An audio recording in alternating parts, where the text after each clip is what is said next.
Hello दोस्तों, कैसे हो आप सभी लोगों को स्वागत है सोनी क्लासेस में। आई होप कि आप सभी लोग अच्छे से होंगे। आज आपके लिए क्लास 12 फिजिक्स का पहला चैप्टर लेकर आए हैं जिसका नाम विद्युत आवेश तथा क्षेत्र है। देखिए दोस्तों, क्लास 12 के लिए एनसीईआरटी फिजिक्स जिसका पहला चैप्टर है विद्युत आवेश तथा क्षेत्र, बहुत ही इंपॉर्टेंट है। बोर्ड के दृष्टि से भी यह चैप्टर बहुत इंपॉर्टेंट है क्योंकि यहां से बहुत ही हमारे परीक्षाओं में सब्जेक्टिव हो या ऑब्जेक्टिव क्वेश्चन पूछे जाते हैं, अर्थात इसे हमें बढ़िया से क्लियर करना है बोर्ड की दृष्टि से भी और हमें नॉलेज की भी दृष्टि से। विद्युत आवेश तथा क्षेत्र, इसमें देखिए सबसे पहले पढ़ना है हमें विद्युत आवेश क्या है। विद्युत आवेश क्या है तो चलिए बता रहे हैं आपको। विद्युत आवेश, विद्युत आवेश, चलिए देखिए विद्युत आवेश किसी पदार्थ का वह भौतिक गुण है। विद्युत आवेश जो है किसी पदार्थ का भौतिक गुण है।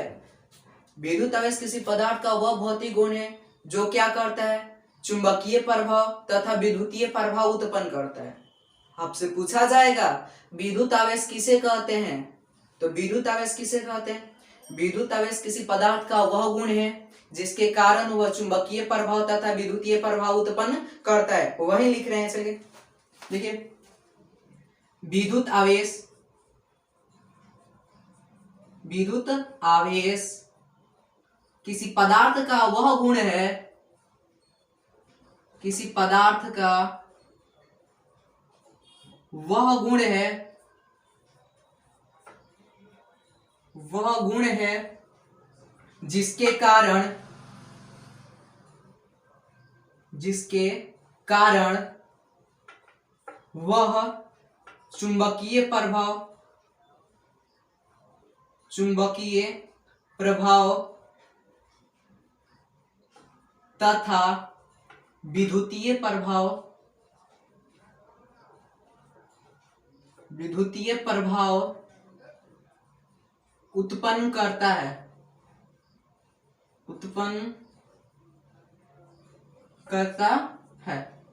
देखिए दोस्तों, विद्युत आवेश क्या है, तो विद्युत आवेश किसी पदार्थ का वह गुण है, विद्युत आवेश किसी पदार्थ का वह गुण है जिसके कारण वह चुंबकीय प्रभाव तथा विद्युतीय प्रभाव उत्पन्न करता है। आपसे पूछा जाएगा एग्जाम में विद्युत आवेश किसे कहते हैं, तो विद्युत आवेश किसी पदार्थ का वह गुण है जिसके कारण वह चुंबकीय प्रभाव तथा विद्युतीय प्रभाव उत्पन्न करते हैं। ये तो विद्युत आवेश हो गया। विद्युत आवेश किसे कहते हैं, तो विद्युत आवेश किसी पदार्थ का वह गुण है जिसके कारण वह चुंबकीय प्रभाव तथा विद्युतीय प्रभाव उत्पन्न करता है। अब देखिए आज दोस्तों, आवेश दो प्रकार का होता है। आवेश दो प्रकार का होता है। पहल का होता है, देखिए लिख दे रहे हैं यहाँ पर, आवेश, आवेश दो प्रकार का होता है, दो प्रकार का होता है। देखिए पहल का होता है धनात्मक आवेश, धनात्मक आवेश, आवेश, और दूसरा का क्या होता है, ऋणात्मक आवेश।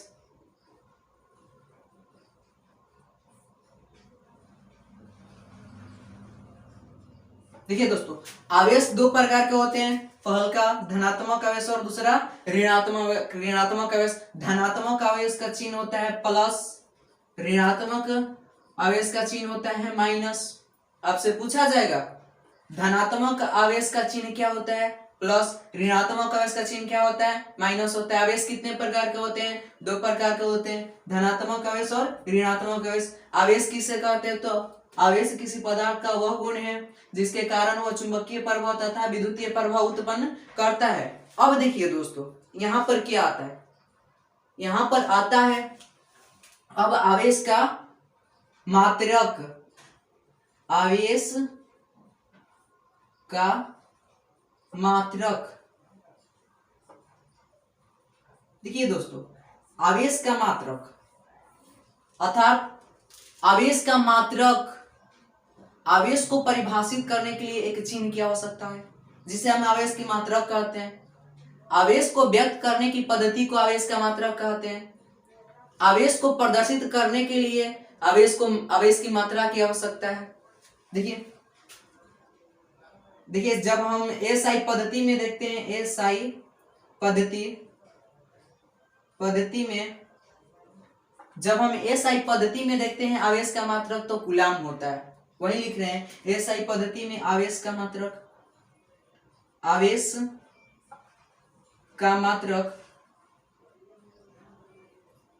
कूलाम होता है।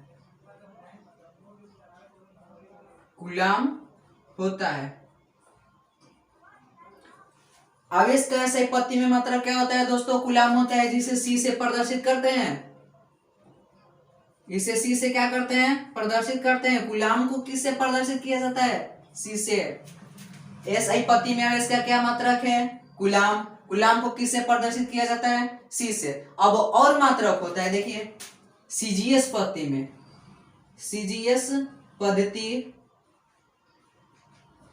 में आवेश का मात्रक स्टेट कूलाम होता है। State coulomb.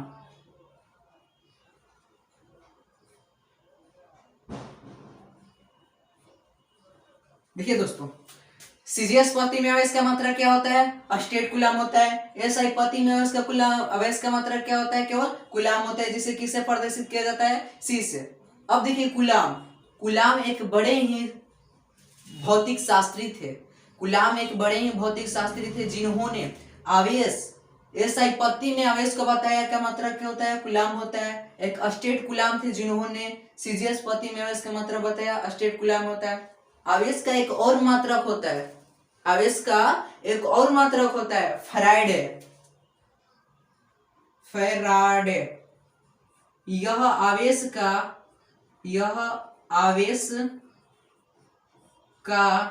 सबसे बड़ा मात्रक है।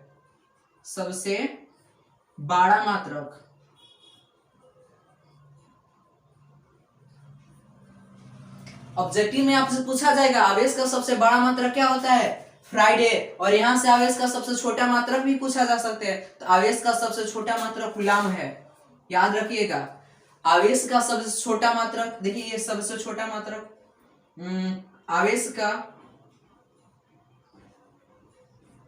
आवेश का सबसे छोटा मात्रक कूलाम होता है। कूलाम अर्थात सी होता है। देखिए आवेश का सबसे छोटा मात्रक क्या होता है? कूलाम होता है। आवेश का बड़ा मात्रक क्या होता है? फ्राइडे होता है। आवेश के सीजीएस पद्धति में मात्रक क्या होता है? स्टेट कूलाम होता है। आवेश के एसआई पद्धति में मात्रक क्या होता है? तो केवल कूलाम होता है। अब देखिए एक फ्राइडे बराबर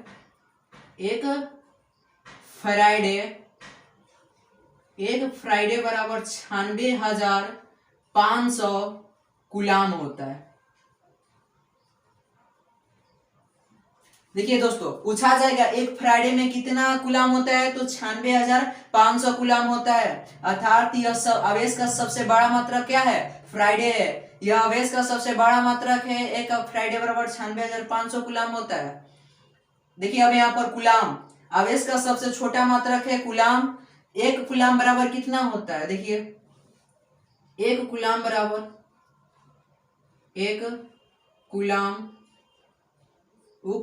में कितना होता है? 1.6 गुणे 10 पे पावर -19 आवेश होता है। आवेश अर्थात बोले तो क्यू। आवेश को किससे सूचित किया जाता है? आवेश को क्यू से सूचित किया जाता है। यह भी रखिए याद, आवेश को क्यू से सूचित किया जाता है।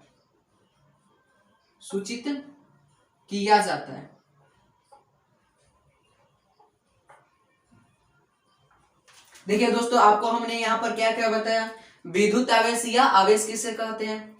विद्युत आवेश या आवेश किसी पदार्थ का वह गुण है जिसके कारण वह चुंबकीय प्रभाव तथा विद्युतीय प्रभाव उत्पन्न करता है। आवेश कितने प्रकार के होते हैं? दो प्रकार के, धनात्मक आवेश और ऋणात्मक आवेश। धनात्मक आवेश पर प्लस चिन्ह होता है, ऋणात्मक आवेश पर माइनस चिन्ह होता है।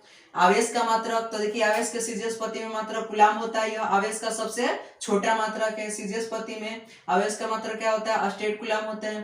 फ्राइडे यह आवेश का सबसे बड़ा मात्रक होता है, और एक फ्राइडे बराबर कितना होता है? 96,500 कूलाम होता है। और एक कूलाम बराबर कितना? 1.6 × 10⁻⁻19 कूलाम होता है। किसी को दिक्कत है? किसी को दिक्कत है? नहीं, चलिए आगे बढ़ रहे हैं। ये हो गया। अब देखिए यहां पर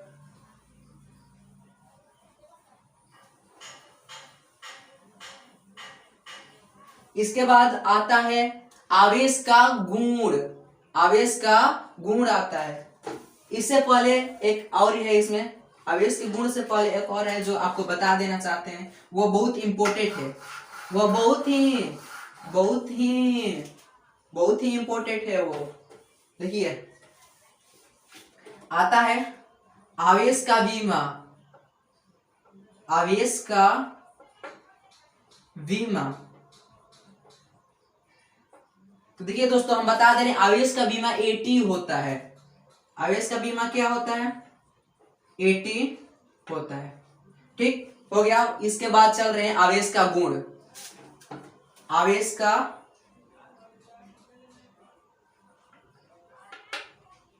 का गुण, देखिए दोस्तों आवेश का निम्नलिखित गुण है। आवेश का निम्नलिखित गुण है, बता रहे हैं। देखिए इसका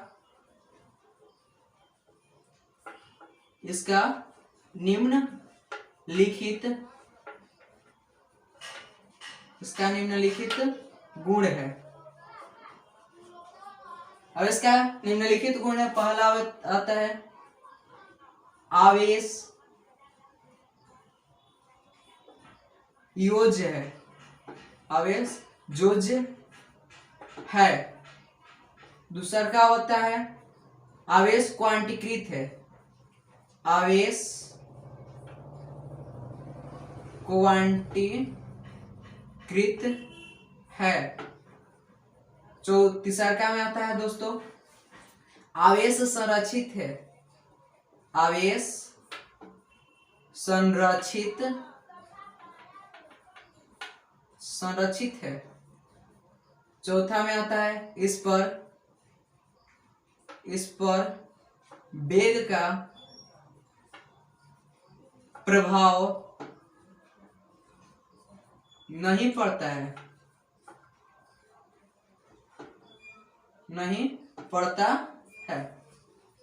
देखिए दोस्तों क्या बताया? आवेश योज्य है, आवेश क्वांटीकृत है, आवेश संरक्षित है, इस पर वेग का प्रभाव नहीं पड़ता है। अब यहाँ पर बहुत वीवीआई है। आवेश का गुण बहुत वीवीआई है, पूछता है बोर्ड में, हर बार पूछा है। आवेश का योज्य से आप क्या समझते हैं? आवेश का क्वांटीकरण क्या है? आवेश संरक्षण का सिद्धांत बताए। अर्थात ये सब आवेश के क्या है? गुण है। आवेश योज्य किसी भी निकाय में उपस्थित कुल आवेश उस निकाय में उपस्थित भिन्न भिन्न आवेशों का योग होता है। योग मतलब क्या होता है? जोड़ना। अर्थात हम बोल सकते हैं किसी निकाय में किसी निकाय में उपस्थित कुल आवेश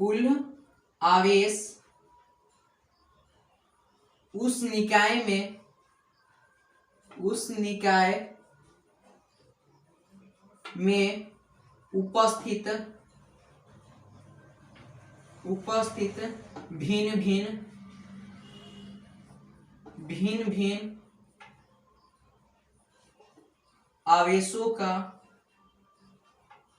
आवेशों का योग होता है। अर्थात आपसे पूछा जाए कि आवेश के योग से आप क्या समझते हैं, तो किसी निकाय में उपस्थित कुल आवेश उस निकाय में उपस्थित भिन्न भिन्न आवेशों का क्या होता है? योग होता है। योग मतलब होता है जोड़ना। आप जिस आवेश में, जिस निकाय में या जिस बक्से में आवेश रखे हैं उस बक्से में कुल आवेश का कुल योग ही क्या कहलाता है? आवेश का योग कहलाता है। अब देखिए आवेश का क्वांटीकरण। तो देखिए आवेश हमेशा, देखिए आवेश का क्वांटीकरण यहां पर लिख रहे हैं, आवेश का क्वांटीकरण, क्वांटीकरण अर्थात देखिए आवेश क्वांटीकृत है कैसे, आवेश देखिए यहां पर लिख रहे हैं, आवेश हमेशा एक निश्चित, आवेश हमेशा एक निश्चित तथा न्यूनतम मान का पूर्ण गुणज होता है।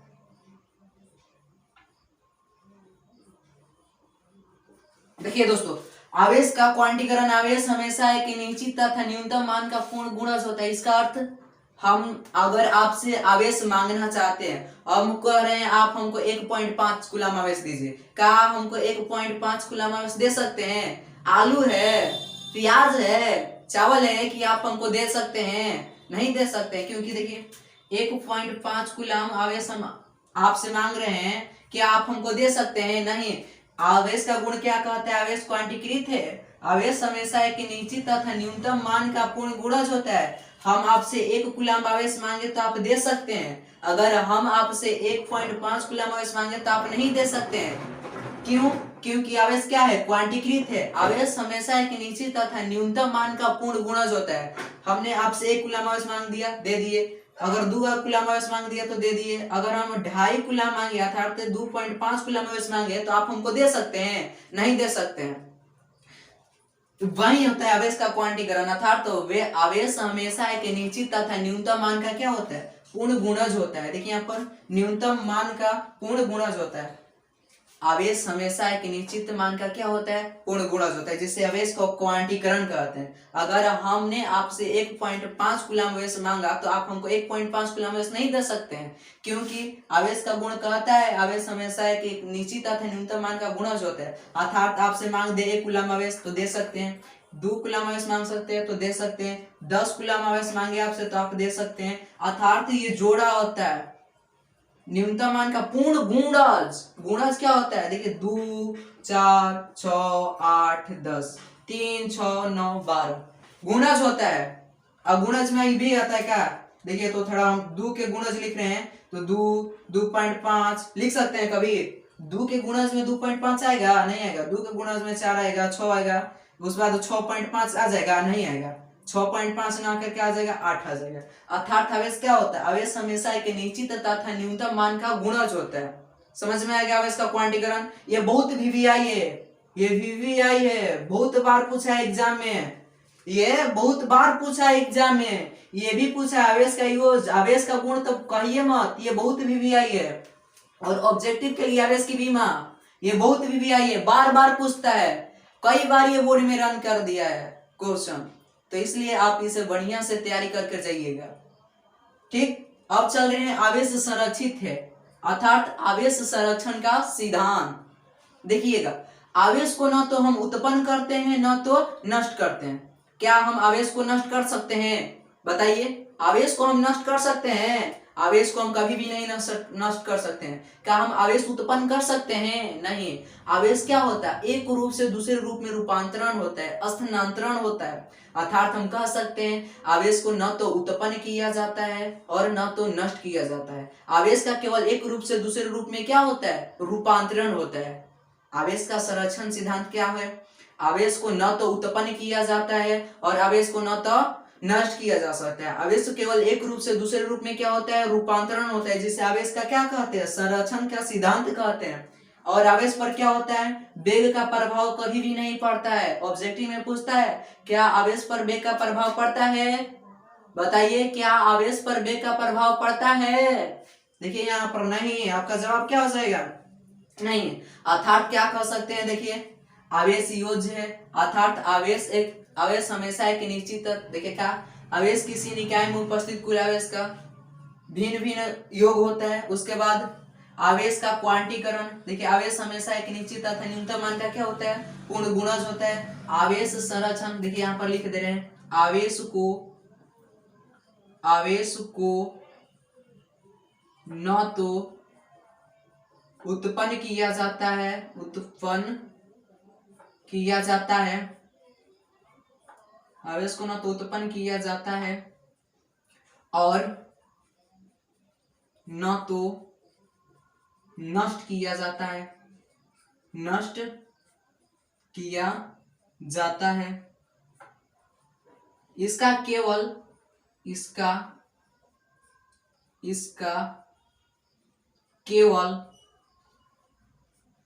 केवल रूपांतरण होता है, रूपांतरण होता है।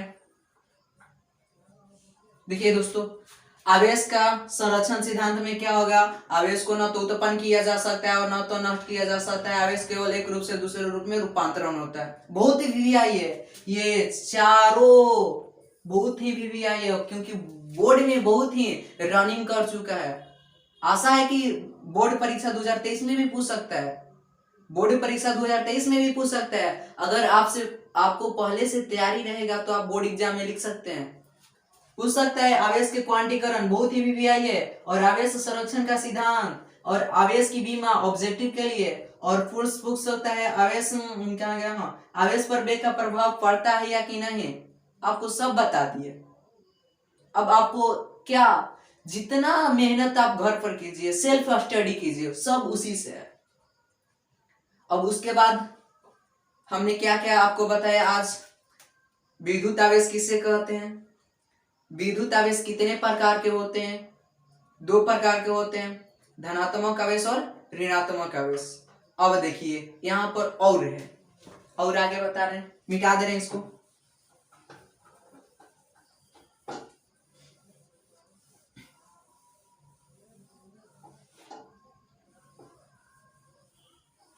देखिए दोस्तों, ऑब्जेक्टिव में पूछ सकता है, ऑब्जेक्टिव में पूछेगा कि सजातीय आवेशों के बीच क्या होता है, सजातीय आवेशों के बीच क्या होता है। देखिए सजातीय आवेश के बीच क्या होता है, लिख रहे हैं यहां पर, सजातीय आवेश के